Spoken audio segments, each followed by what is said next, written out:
오늘 제목은 빼앗긴 나예요. 그 나는 함께 할 줄 모르는 나예요. 단절된 나는 나 아니에요. 이제 보실 거예요. 51장 8절까지 하나님이 종말적 신앙을 강조하셨어요. 그리고 그 다음부터 지난주, 이번 주 이렇게 두 번 해서 지난주 본문은 그 종말적 신앙을 우리가 갖지 못하는 개인적인 이유를 우리에게 알려줬어요. 그럼 뭐냐 그러면 내가 나의 선악과로 내 마음대로 만든 종교생활을 하는 것이지 하나님과 함께하고 하나님과 함께 동행하는 이걸 몰라요. 오늘은 이제 그런 우리가 집합적으로 하는 일, 그 집합적으로 하는 일이 우리도 무기력해져 있지만 우리의 자녀들까지 무기력하게 하는 그런 삶이 되었다 하는 것을 만날 거예요. 시작을 나는 무엇을 믿는가? 누가복음의 예수님의 비유예요. 성전에 바리새인과 세리가 올라갔어요. 그 말은 우리식으로 말하면 예배 드리는 거예요. 예배 드리러 간 거예요. 근데 그 바리새인은 이렇게 따로 서서 나는 토색 불이 가늠하지 않고 저 세리와 다름을 감사합니다. 매주 내가 2번씩 금식하고 11조를 주께 드립니다. 그렇게 했어요. 아시죠? 그러니까 자기의 옳음을 보이는 거예요. 내세우는 거예요. 그게 뭐예요? 왜? 칭찬 들으려고. 종교 생활은 관심이 그게 있어요. 와가지고 사람들에게 칭찬 들으려고. 칭찬 듣는 게 나쁜 건 아니죠. 굉장히 주의할 일이에요. 왜냐 그러면 사람에게 칭찬받는 것에 내 관심이 딱 가는 순간에 하나님의 임재가 망각되어져요. 하나님의 임재는 전혀 내 의식에 들어오질 않아요. 하나님의 임재가 없으면 함께가 소멸되어 버려요. 딱 단절된 상태에서 저 사람이 어떻다, 이 사람이 어떻다 이렇게 되는 거죠. 근데 세리는 멀리 서서 하늘을 쳐다보지도 못하고 가슴을 치면서 불쌍히 여기소서 나는 죄인으로소이다 이렇게 고백했다는 거예요. 그리고 예수님이 이 사람이 어렵다함을 받았다 그랬어요. 이건 상황적인 얘기가 아니에요. 본질적인 얘기예요. 우리가 하나님 앞에 나올 때, 예배 드리러 나올 때, 우리가 하나님 앞에 나올 때 우리의 옳음을 갖고 나오는 것은 지극히 어리석은 일이에요. 하나님을 모르기 때문에 그래요. 하나님 앞에 나올 때 우리의 피조성을 어떻게 할 수가 없어요. 육으로 세상을 살고 있는 게 죄예요. 거기에 내가 만든 옳음을 가지고 나는 네보다 옳다. 이건 영적으로는 무지할 뿐만 아니라 지극히 어리석어요. 다윗이 그렇게 고백했잖아요. 날마다 죄가 내 앞에 엎드려 있습니다. 고대적인 표현은 죄에 우리가 걸려서 넘어지는 거예요. 그러니까 죄가 날마다 엎드려 있으니까 날마다 넘어지는 거예요. 이유가 뭐예요? 내 어머니가 죄악 중에 잉태했고 죄 중에 출생했어요. 다시 말해서 내가 육으로 세상에 임하는 자체가 그냥 죄덩어리인 거예요. 그러니까 그 죄는 우리가 생각하는 범죄 이런 의미와 좀 다르죠. 그래서 우리라고 하는 존재는 이 세상에 딱 들어오는 순간에 하나님 없으면 사실은 못 살아요. 다 보시겠지만 살 줄 몰라요. 또한 하나님 없으면 함께 할 줄을 모르는데 함께 하지 않는 삶은 내가 누군지를 모르기 때문에 그래요. 내가 나를 알면은 너가 귀하고 또 너에게 내가 귀하고 그렇게 되는 거죠. 그래서 옳아야 하면 함께 못 살아요. 부부로 만났어도 옳아야 하면 함께 살기 힘들어요.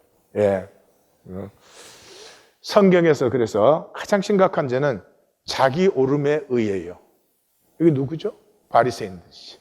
자기 옳음에 의. 하나님은 선하시잖아요. 근데 하나님이 다 다스리잖아요. 그러면 하나님이 옳고 선하신데 다스리면 하나님의 옳으심으로 충분하잖아요. 하나님이 어련히 알아서 다스리겠어요. 그런데 내가 옳아야 돼. 내가 옳아야 돼. 그분은 하나님이 자꾸 손을 대셔. 고쳐야 되니까. 종교인들은 고생을 많이 해요. 삶을 누리는 기쁨을 상실해버리고 삶이 자꾸 어려워지는 경우가 많아요.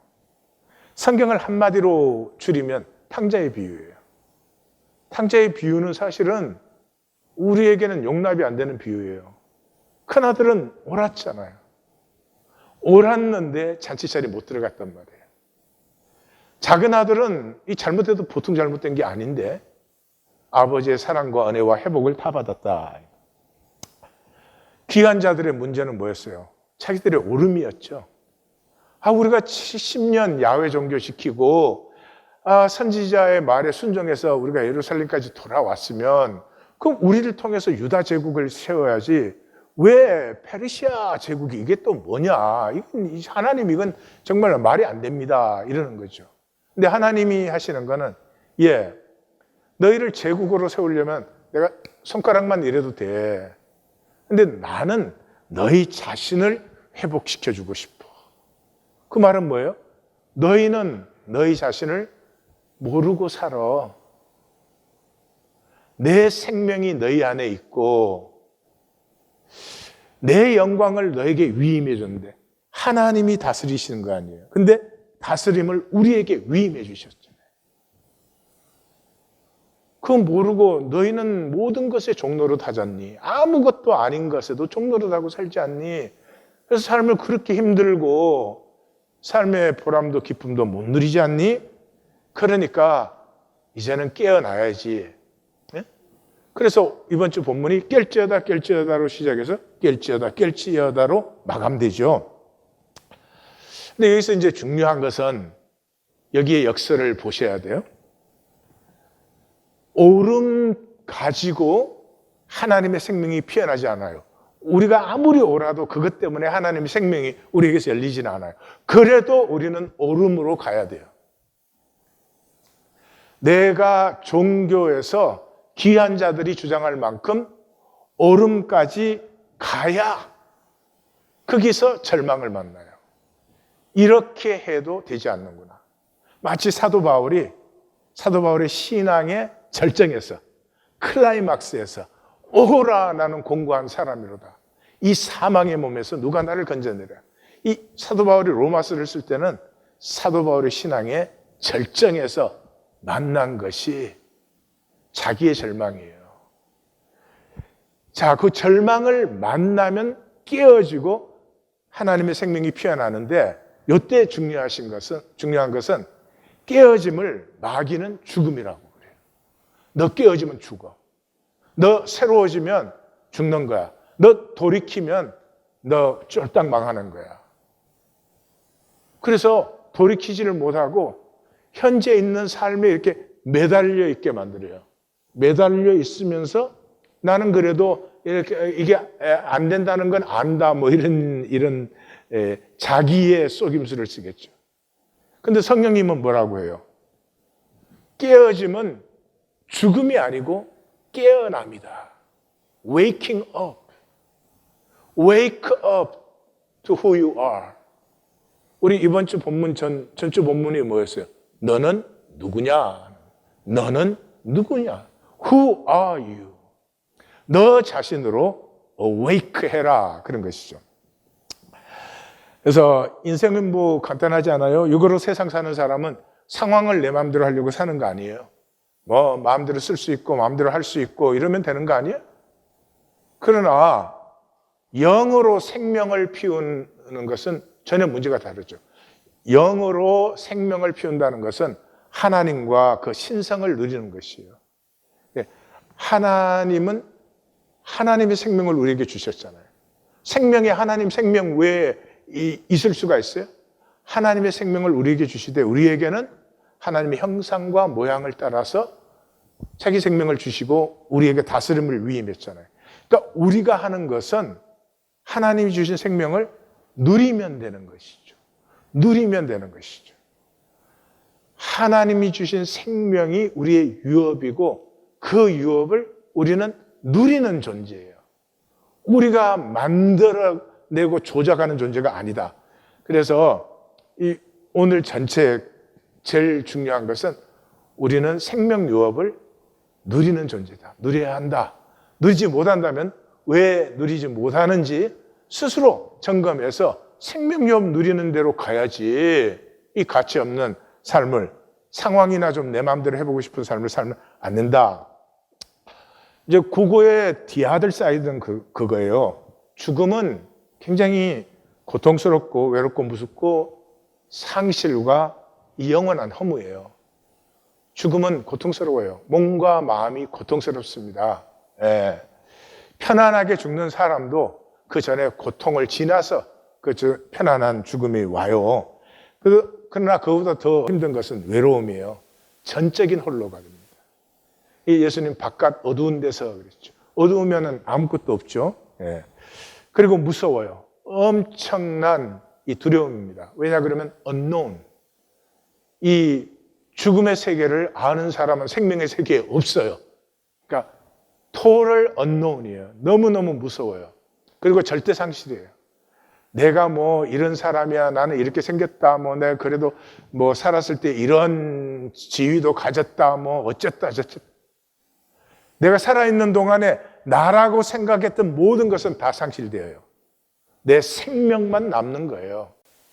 그런데 그때 내 생명이 피어있지 않으면 영원한 허무가 되죠.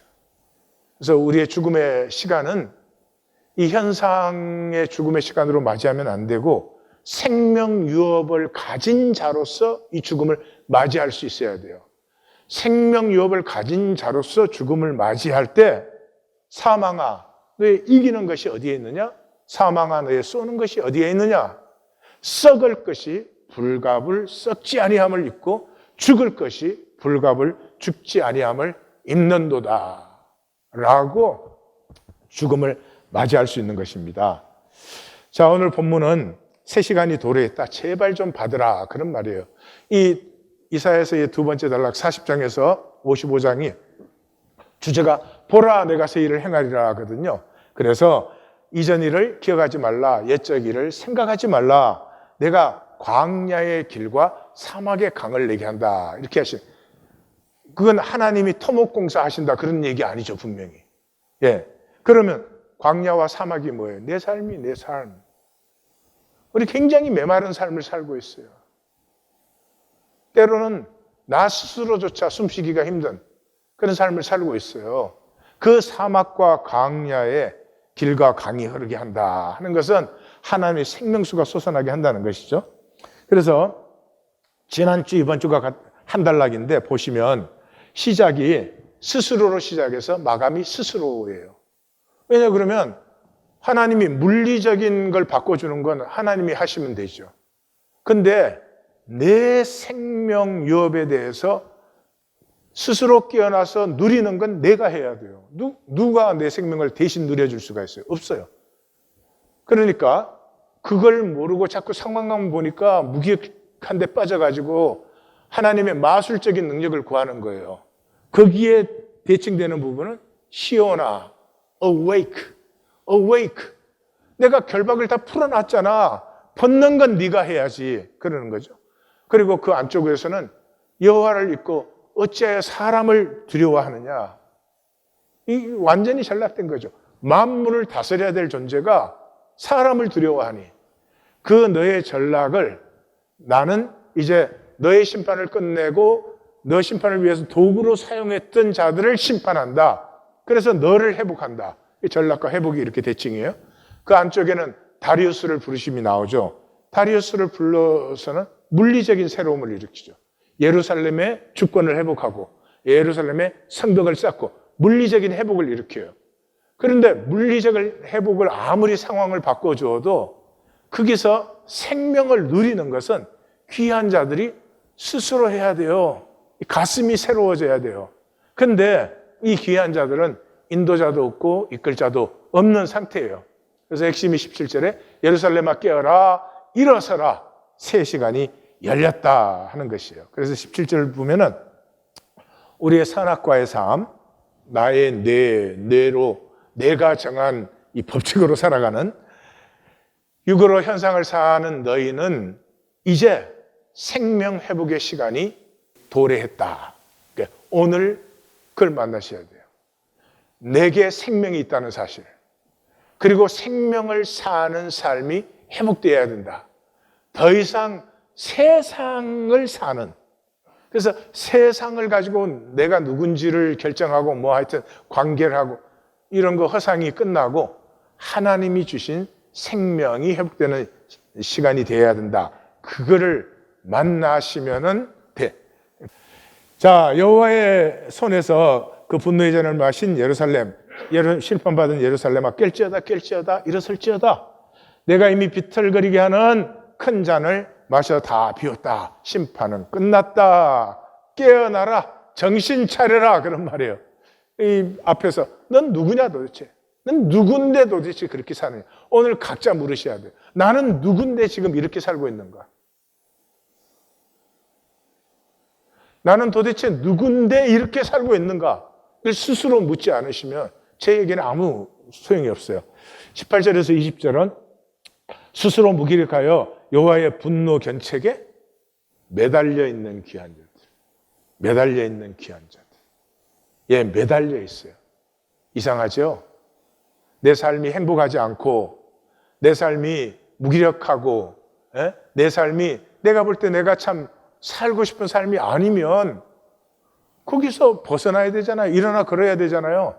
근데 그 불행한 삶에 내가 매달려 있어요.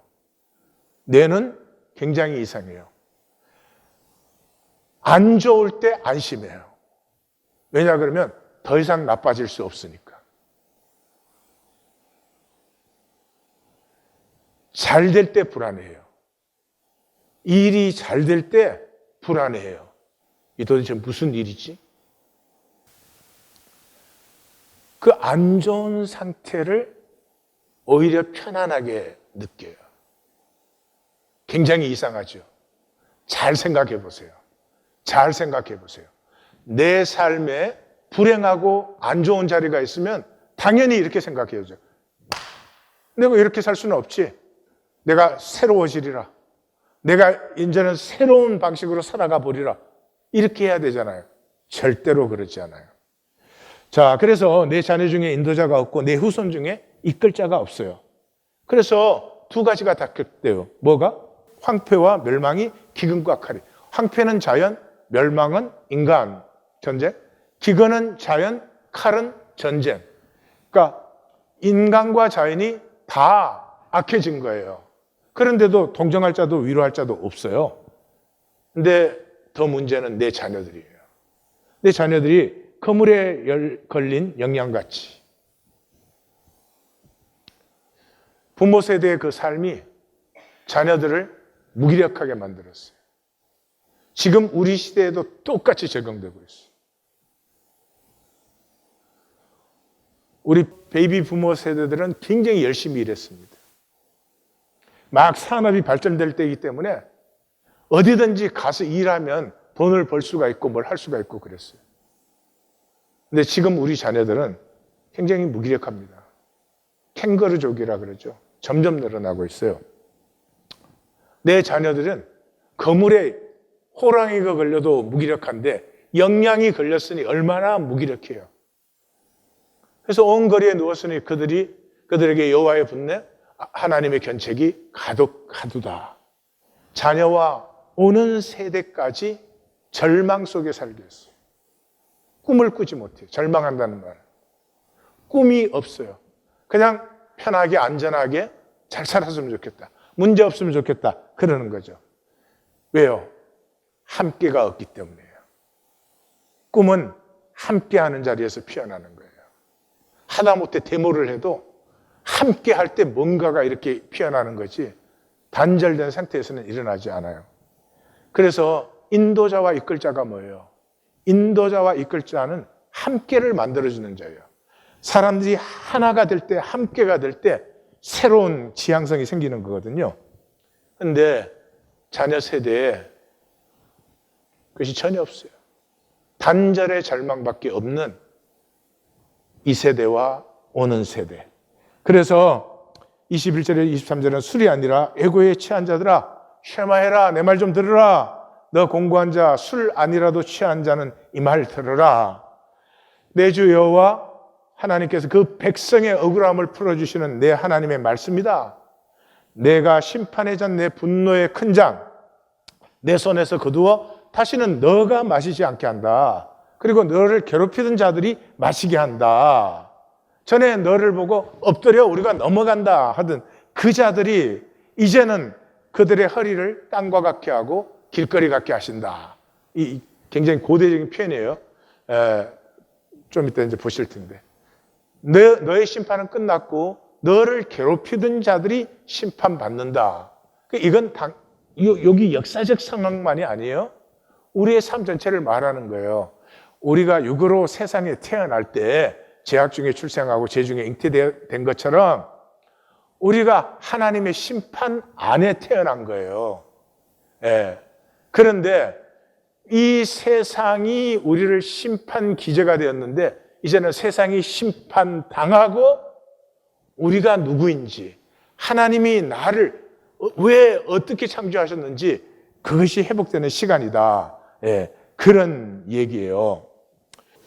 그들에게 내가 내 허리를 딴 것 같이 길거리 같이 한다는 표현을 좀 느껴볼 수 있을 거예요. 영상을 한번 보십시오. 여기 표범 한 마리가 있습니다. 이 녀석은 부상을 당해서 움직임이 불편해 보이는데요. 뒷다리를 전혀 사용하지 못하는지 앞다리로 걸어가고 있습니다. 알고 봤더니 사자에게 공격을 받았다고 하는데요. 엄청난 덩치와 무게의 사자가 위에서 덮치는 바람에 안타깝게도 척추가 부러지고 말았다고 합니다. 숫사자는 한 300파운드까지 나가요. 그러니까 숫사자가 덮치면 표범이 피하지 못하면 저렇게 허리가 부러져요. 근데 고대에는 우리가 칼 써서 전쟁하는 시대는 비교적 건대해요. 옛날은 칼 만드는 것도 굉장한 기술이었어요. 그래서 그 무기 중에 칼은 이제 지휘관급이나 들고 대개 그 망치, 쇳덩어리 이런 거 들고 전쟁을 해요. 근데 그때는 제일 효과적인 방법이 그 무거운 걸로 허리를 쳐버리는 거예요. 허리가 꺾이면 힘을 못 쓰기 때문에. 그래서 못 쓰면 그냥 설 수도 없고 앉을 수도 없잖아요. 그래서 내 허리를 딴 것 같이 길거리 같이 한다는 이 고대 표현이 바로 저런 표현이다. 그 말이에요. 별짓을 다 해야 돼. 52장 1절 2절 이제 여기가 총 결론 부분이에요. 종말적 선포에 천지가 화답하는 거예요. 근데 보시면 알겠지만 시온으로 시작해서 시온으로 끝나고 그 안에 예루살렘이 나와요. 시온이여 깰지어다 내 힘을 낼지어다. 시온, 사로잡힌 딸 시온. 그러니까 지금 포로에서 해방되었는데도 아직도 포로예요. 자기들은 내 목의 멍에를 스스로 풀어. 내가 다 풀어줬는데 벗는 건 너가 벗어야지. 그런 말이죠. 그리고 거룩한 성 예루살렘아 내 아름다운 손을 입고 성결하라. 그 말은 지금 예루살렘은 세속적이고 더럽고 부정하고 절망적이고 일어서지 못하고 누워있고 자신이 누구인지를 모른다. 그런 얘기죠. 시온은 깨어서 힘내고 스스로 자유하여서 자신을 회복하라. 근데 이제 예루살렘은 죄를 털고 또 그 다음에 일어나 앉으라. 우리는 번역을 그렇게 했어요. 단어는 일어나라. 그 자리 그런 단어예요. 근데 그렇게 번역하면 안 되지. Rise, take your seat. 그걸 일어나 앉으라 그러니까 하여튼 좀 번역이 좀 아쉬운 번역이에요. 자, 어쨌든 시온의 회복은 종말을 보는 것이에요. 종말을 본다는 것은 현상을 지나는 거죠. 현상만 보고 있기 때문에 이 현상적 우위를 보느라고 하나님이 뭘 하는지는 안 보여요. 하나님이 하신 것은 본질적인 순수를 회복하는 거예요. 다시 말씀드려요. 하나님이 우리에게 원하는 건 우리가 되게 옳고 잘나고 이런 것이 아니고요. 하나님이 주신 생명의 순수함이 회복될 때 어린아이는 그 집의 모든 것을 누리듯이 하나님의 모든 것을 우리가 누리게 돼요. 그래서 우리는 생명 자체일 때 가장 순수하고 아름답고 신비해요. 아이가 예쁜 이유가 그래서 그런 거 아니에요? 근데 세상은 뭘로 우리의 가치를 측정해요? 비교 가치로. 네가 입은 거하고 내가 입은 게 어느 게 비싼 거냐. 그건 배설물이죠. 우리의 가치는 생명 가치예요. 유일 가치예요. 이 우주 영원의 이하권위는 나밖에 없어요. 하나님은 이하권위는 저 하나밖에 안 만드셨어요. 나면은 가치가 충분한 거예요.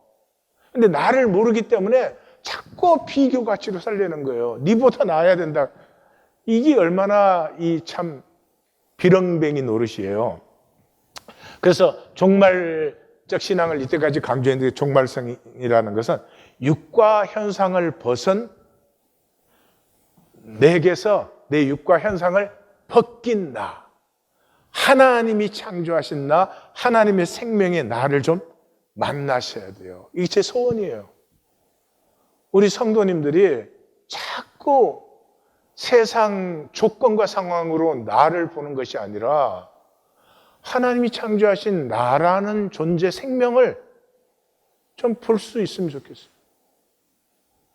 그 사람은 무슨 열등의식을 갖겠어요? 그 사람이 무슨 잘난 척을 하겠어요? 그 사람이 뭐가 남보다 잘나야 되고 그런 게 있겠어요? 하나님이 나를 창조하셨으니 그 자체로 나는 얼마든지 충분하죠. 얼마든지 충분하죠.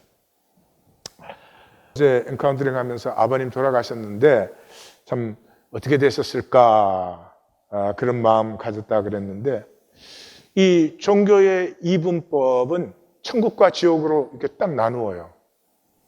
그래서 구원받았으면 천국 가고 구원 못 받았으면 지옥 가고 그래요. 근데 이건 좀 말이 좀 이상하지 않아요? 하나님의 통치는 우주 영혼 전체에 임하는 거예요. 그런데 어떻게 지옥이 따로 있어요? 지옥은 하나님의 통치가 임하지 않은 곳이 지옥이니까 어떻게 지옥이 따로 있어요? 천만에 없어요. 하나님의 통치가 영원 우주 전체에 임하는 거예요. 그러면 뭐 그 문제가 뭐예요? 문제는 누림이에요, 누림. 하나님의 통치의 은혜와 아름다움이 온 우주 영원에 이루어졌을 때 그걸 누리는 사람과 누리지 못하는 사람이 있을 뿐이죠. 그 누림은 무엇에 의해서 결정되겠어요? 하나님과 하나님의 신성을 누리는 것이 생명 유업을 누리는 거다 그랬잖아요. 그러니까 하나님의 나라가 임했을 때는 그 사람이 그 나라예요. 이하권위의 인격만큼 이하권위는 하나님과 하나님의 신성을 누릴 수 있어요.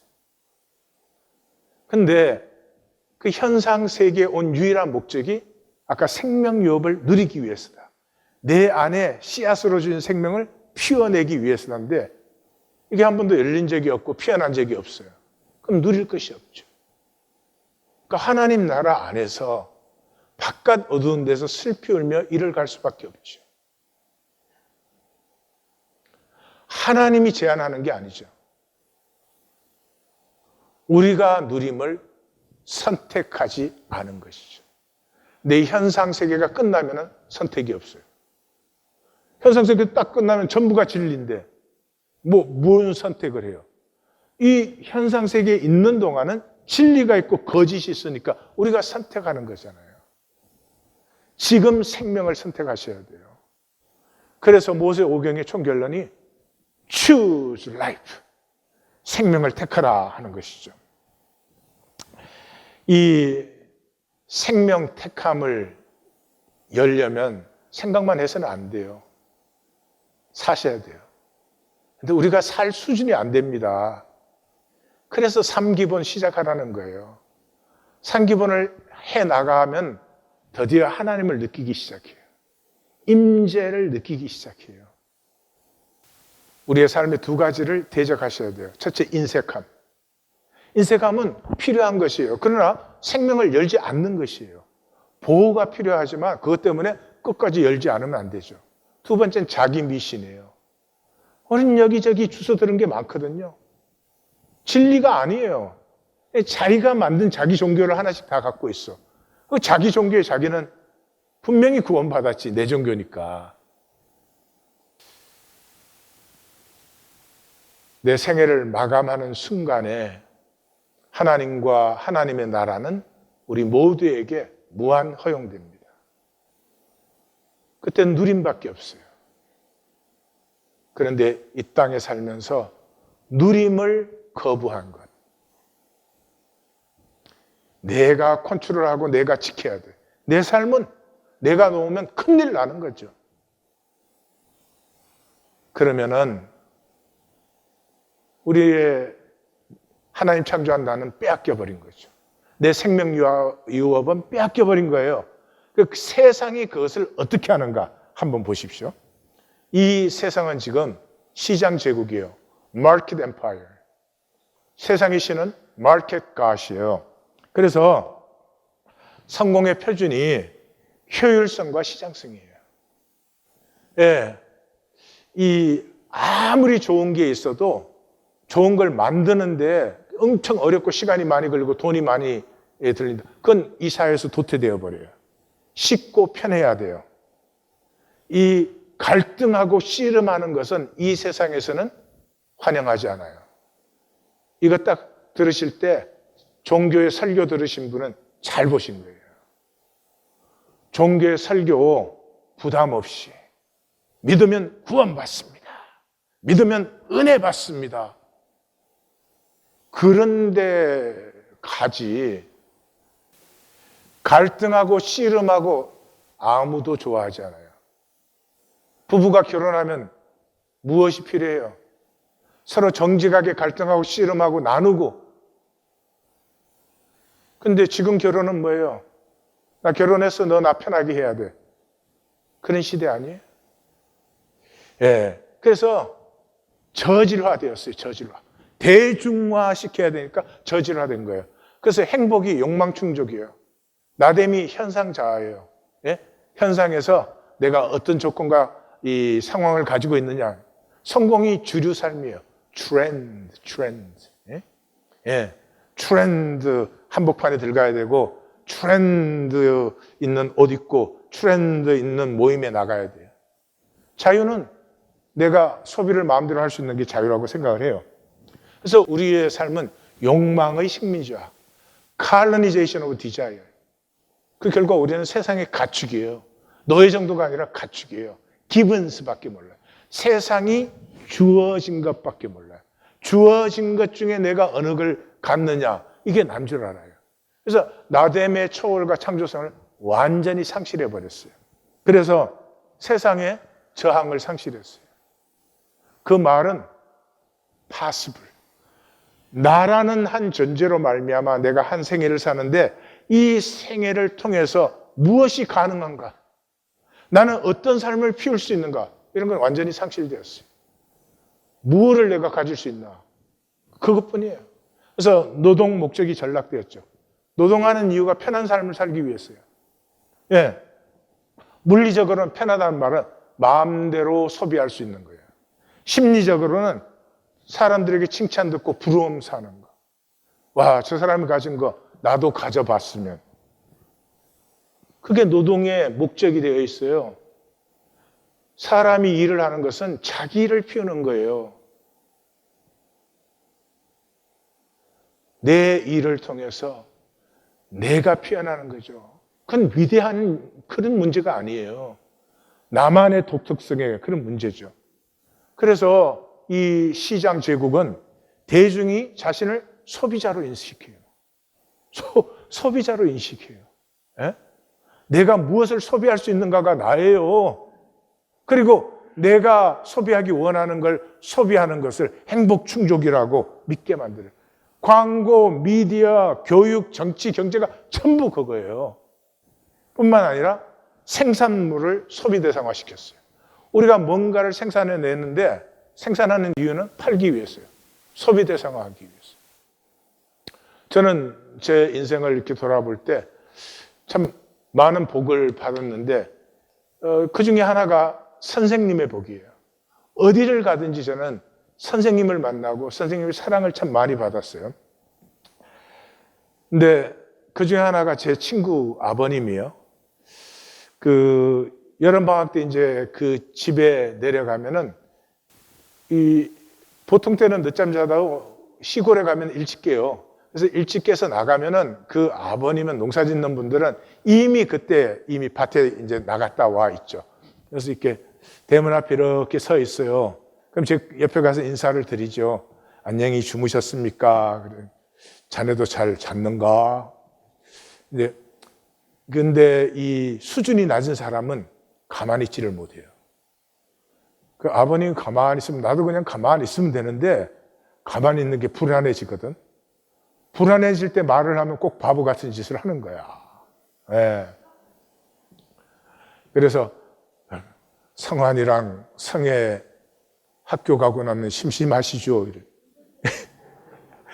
농사짓는 사람이 심심할 예가 어디 있겠어요. 근데 그 제 친구랑 여동생이 이제 다 서울에서 학교 다니고 있으니까 그래서 저도 모르게 정말 하고 싶지 않은 말이 딱 나온 거예요. 근데 그 아버님이 손을 탁 들고 이렇게 가르치는 거예요. 그러면 이제 나는 완전히 멍청한 자리에 들어갔기 때문에 근데 그 손을 가지고 자꾸 밭을 가리키는 게 그러면 막 끝에 딱 가더니 저거 다 내 자식이요?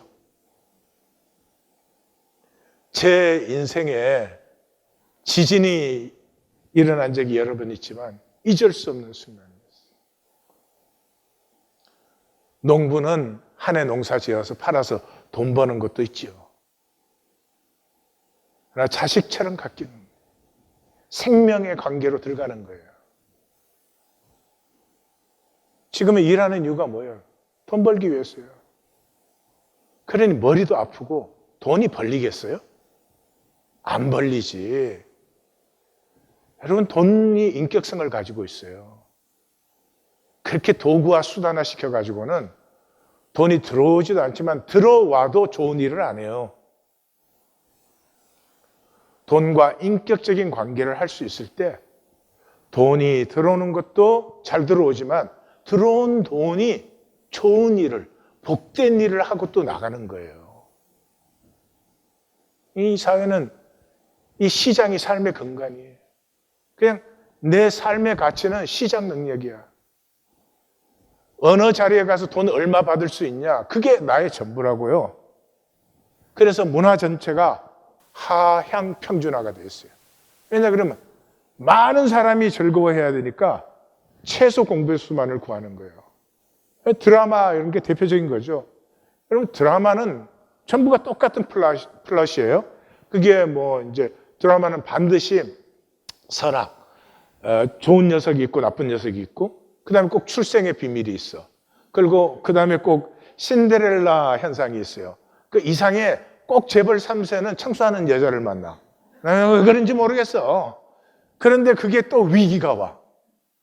그런 몇 가지 갖고 드라마를 만드는데 제목만 바뀌고 배우만 바뀌었어. 똑같은 플롯이야. 근데 그걸 또 그렇게 열심히 봐. 막 그 시간 되면 못 보면 큰일 난 줄 알아. 그리고 또 위기가 오면 막 가슴을 막 졸여. 바보 아니야? 끝에 가면 주인공이 꼭 이겨. 뭘 가슴을 졸여. 그러니까 깊은 성찰이 없는 표피적 자극에 만족을 시키는 거예요. 예. 그래서 뭐 새로운 유행의 옷을 입는다 뭐 이런 거죠. 본질적인 새로움이 없는 모방뿐이에요. 그래서 전부 클리셰. 클리셰 뭔지 아시죠? 007 무비에서 딱 끝날 때 되면 그 007하고 여자하고 키스를 하잖아요. 클리셰예요. 그러니까 그 클리셰가 딱 오면은 아 이제 영화 끝났다 알 수 있어요. 근데 똑같은 키스야. 어떨 땐 바다에서 하고 어떨 땐 땅에서 하고 어떨 때는 뭐 폭탄 터진 장소에서 하고 그걸 또 보고 감명을 받아요. 아, 나 미쳐. 스포츠 영화는 꼭 끝에 가서 이기지. 그게 클리셰, 끝에 가서. 그러니까 이런 그 본질적인 새로움이 없는 걸 가지고 사람을 이렇게 만족시키려고 하면은 빠른 진행이 필수예요. 느리면 안 돼. 느리면 음미하기 시작하거든요. 음미하면 이게 뭐 똑같은 스토리네. 이게 드러나잖아요. 이게 주는 대로 자극이 돼야 되는데. 그래서 빠른 진행이 필수예요. 그래서 노래도 전에는 이렇게 가사를 듣고 음미할 수 있는 노래들이었어요. 제 젊은 시절에는 두만강 푸른 물. 얼마나 이게 묵상이 쉬워.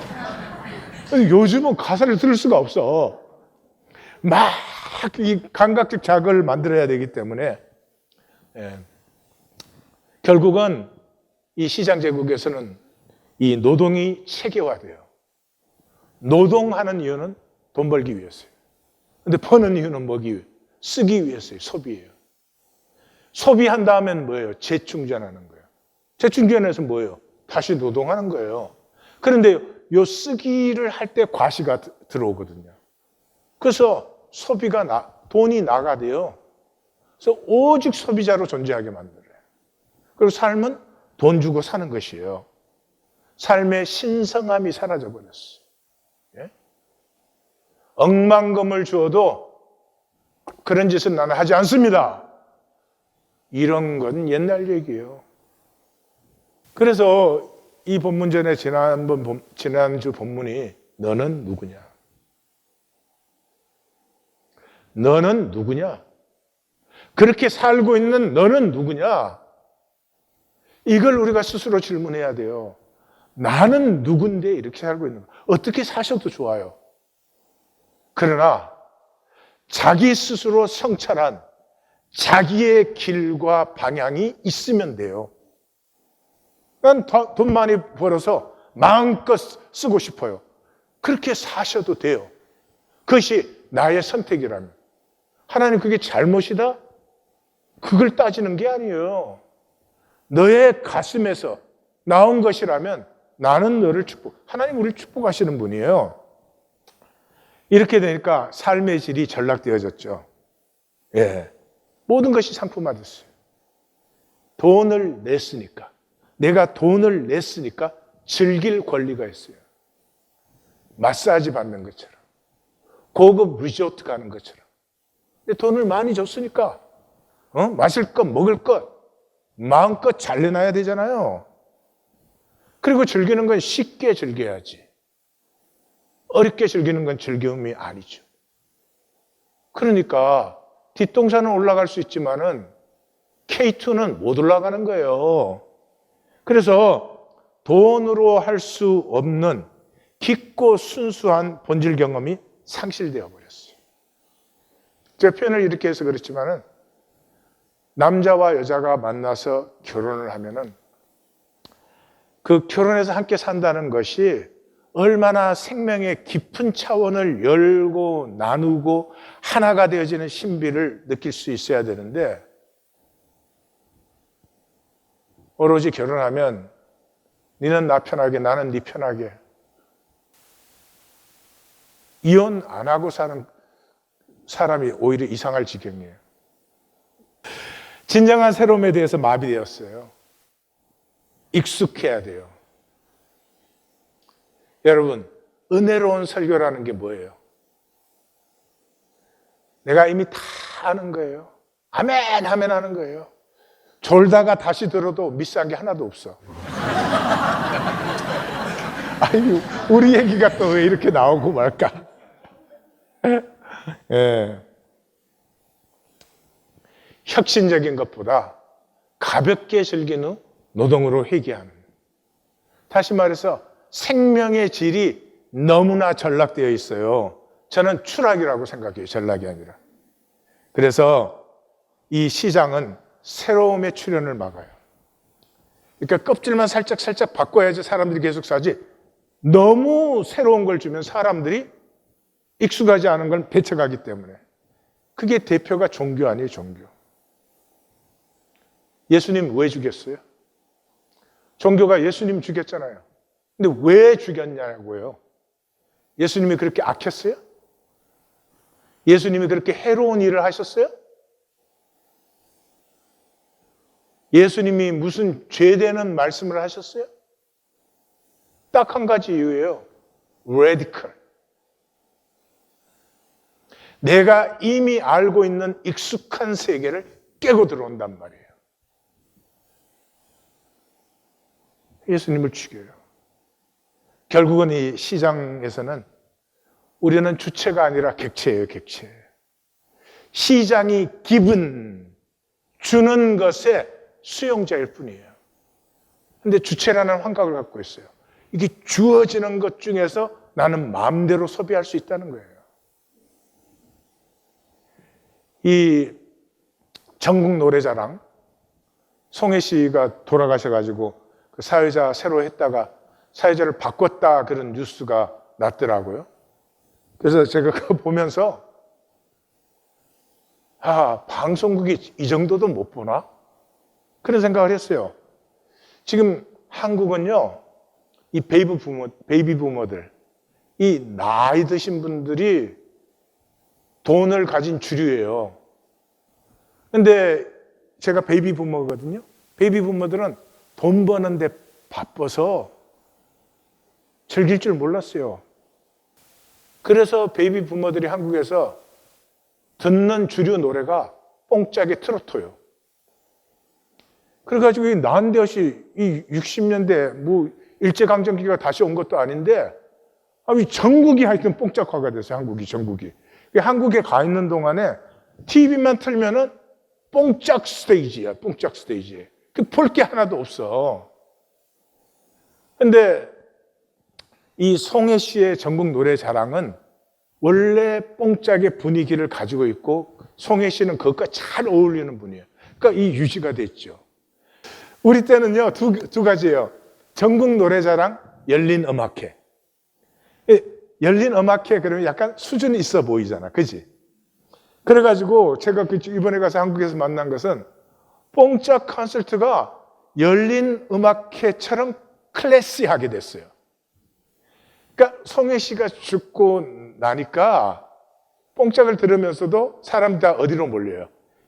열린 음악회처럼 클래시하게 만든 콘서트 쪽으로 다 몰리는 거예요. 열린 음악 전국 노래자랑을 누가 그걸 보겠어요? 그게 사회자 간다고 될 문제인가? 왜 내가 그 걱정을 할까? 어쨌든 제가 전국 노래자랑을 얘기 드리는 이유는 전국 노래장이 착각을 줘요. 거기에서 가난한 스타의 탄생. 아니거든. 네. 그 뽕짝 시장에 돈을 벌기 위해서 자본가가 거기다 투자한 거지. 그게 무슨 가난한 스타가 이렇게 탄생하는 건 아니에요. 웃기는 세상을 살아요. 그대로 사시면 안 됩니다. 이걸 나라고 사시면 안 됩니다. 예? 지금 우리 시대의 삶은 이거예요. 잘 들으세요. 벌어가지고 나하고 자식하고 쓰고 간다. 이게 우리 시대의 삶이에요. 돈 벌어서 나하고 자식하고 쓰는 게 삶이에요? 그게 왜 생명이 필요해요? 그런 건 생명 필요 없죠. 내 생존만 있으면 되는 것이죠. 이러한 시대에 우리의 생명은 어떻게 회복되는가? 함께로 회복돼요. 너와 내가 통하지 않는 곳에 어떻게 생명이 있을 수가 있어요? 우리 하나님 교회는 개척해서 첫 6개월을 주보 표지에 시편 133편을 매주 넣었습니다. 이것이 우리의 그 향함입니다. 우리 교회 여기 건축하고 나서 저 주춧돌에도 지금 가보시면 시편 133편이 새겨져 있어요. 한번 같이 읽겠습니다. 보라, 우리가 하나 되어 함께함이 어찌 그리 선하고 아름다운가. 대제상 기름 부음 잔치의 기쁨 같고 헤르몬의 이슬이 시온의 산들에 내린 것 같아. 명하신 여호와의 복이 이루어진 영생이로다. 성경의 영생은 안 죽고 찔기찔기 사는 게 아닙니다. 하나 되어 함께하는 것이 영생입니다. 하나 되어 함께할 수 있는 건 생명밖에 없습니다. 생명은 영원합니다. 생명은 영원합니다. 생명을 선택하지 않은 영원이 되시면 안 돼요. 너희는 생명을 택하라. 자, 그러면 나는 생명을 사는 사람인가 구원받은 사람인가 점검을 한번 해보십시다. 네. 남을 볼 때 무엇을 보느냐가 내 정체성이에요. 왜냐하면 내가 나를 점검할 때는 거짓으로 가리기가 하거든요. 그러니까 구원받은 사람은 남을 볼 때 사람을 봐요. 남을 볼 때 사람이 보여요. 자식 볼 때 사람이 먼저 보이죠. 그죠? 예? 자식 볼 때 조건이 먼저 보여요? 아니, 사람이 먼저 보이잖아요. 그런데 종교인은 현상을 봐요. 그 사람의 외모, 소유, 지위, 옳고 그게 뭐예요? 돈을 봐요. 내가 남을 볼 때 돈이 보이시면 여러분은 세상 시장 제국의 시민이십니다. 사람이 보이시면 하나님 나라의 시민이세요. 먼저 나 자신을 보십시오. 육과 현상을 벗은 나를 한번 보십시오. 내가 나라고 생각했던 이 조건들을 벗은 다음에 그게 내가 있는가를 확인하십시오. 거듭나지 않은 사람은 나 없습니다. 거듭난 사람은 조건을 벗긴 후에 하나님이 창조하신 나가 거기에 있습니다. 이걸 점검할 수 있는 또 한 가지의 좋은 길이 있습니다. 함께함이 있는 사람은 남이 안 되는 것을 좋아하면 그 사람은 반드시 단절된 사람이에요. 그 사람 자기도 안 돼요. 뇌과학자들은 그렇게 말해요. 뇌는 이 주체는 구분을 못 하는데요. 그래서 남이 안 되었으면 그럼 자기도 안 된대요. 그런지는 모르겠어요. 그러나 안 될 수밖에 없어요. 모든 것을 단절로 보는 사람. 그 단절해서 이익을 내게로 끌어들어와야 되는데 세상이 그렇게 잘해줄까요? 내가 끌어들이고 싶은 대로 이익이 그렇게 잘 끌려올까요? 그렇게 되지 않습니다. 교회는 함께의 사람들입니다.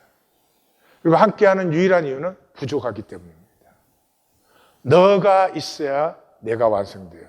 내가 있어야 너가 완성되기 때문에 뼈 중에 뼈요 살 중에 살이요. 그러므로 벌거벗었으나 부끄러워하지 아니하더라가 완성된 것이에요. 뼈 중에 뼈는 너는 나 아닌데 나보다 귀해요. 그리고 우리 서로의 만남에서는 가릴 것이 없고 숨길 것이 없이. 왜냐하면 부족함 때문에 너가 있고 너의 부족함 때문에 내가 있기 때문에. 그러므로 복음은 마가복음 3장 14절에요. 12를 세우셨으니 이는 자기와 함께 있게 하시고. 이 세상에서 우리는 함께를 빼앗겨 버렸어요. 함께 한다면 목적 때문에, 이익 때문에 존재의 함께함의 신비와 그 아름다움을 몰라요. 그래서 그 함께함이 교회다. 이게 마태복음이에요. 그래서 마태복음 시작이 그가 자기 백성을 자기 죄에서 구원하신다. 그런데 어떻게? 임마누엘, 하나님이 우리와 함께 하심으로. 그러므로 내 임재 안에서 두세 사람이 함께하는 그 자리가 교회다. 그리고 내가 세상 끝날까지 내가 너희와 항상 함께 있으리라. 마태복음에서 복음서 중에 교회라는 단어를 쓴 건 마태복음밖에 없어요. 마태복음을 통해서 우리에게 교회를 전해주는 이유는 마태복음은 종교인들에게 써졌기 때문에. 유대인들에게 써졌잖아요. 유대인들은 에다라는 말을 갖고 있어요. 에다가 시네가. 근데 그 말을 폐해버리고 카할이라는 말을 써요. 카할은 에클레시아. 에클레시아는 사람이 친구끼리 만나도 에클레시아. 무슨 반상회로 만나도 에클레시아. 어디 소풍 가기 위해서 모여도 에클레시아. 사람이 그냥 같이 하는 게 에클레시아예요. 그러니까 신약의 교회로는 뭐예요? 주님의 임재 안에서 두세 사람이 모여서 뭐를 해요? 떡과 잔을 떼요. 떡과 잔이 뭐예요? 주님의 죽으심을 기억하는 것이에요. 이 세상의 거짓 전체에 온몸으로 부딪혀서 누가 진정한 이김을 가지고 있는가? 생명의 회복을 우리에게 보여주신 주님의 십자가와 부활을 기억하는 두세 사람이 교회입니다. 우리 이제 종교 넘어서 하나님이 주신 생명 유업을 누리는 이 복되고 아름다운 자리로 만 3년 되었으니까 이제는 다 함께 들어갑니다. 기도하십시다.